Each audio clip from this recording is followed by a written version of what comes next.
Hey friends, if you wish to fix Windows Update error 0x800703f9, then please watch this video. I will guide you through the resolutions.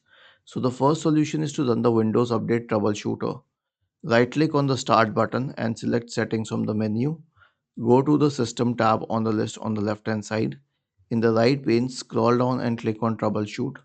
Select Other Troubleshooters. Click on Run corresponding to the Windows Update Troubleshooter. The next solution will be to reset Windows Update components. Now I have a script for you. I'll share it with you in the description section of the video. Simply click inside it and then select the entire script. I'll show you.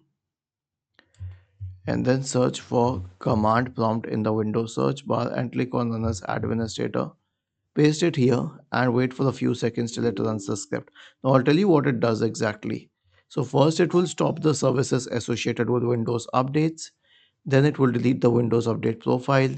Then it will rename the software distribution and cat root to folders. It will re-register the DLLs.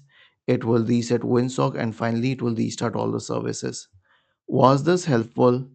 If yes, then please subscribe to the channel, and if not, then let us know in the comment section of the video on how we could help you further.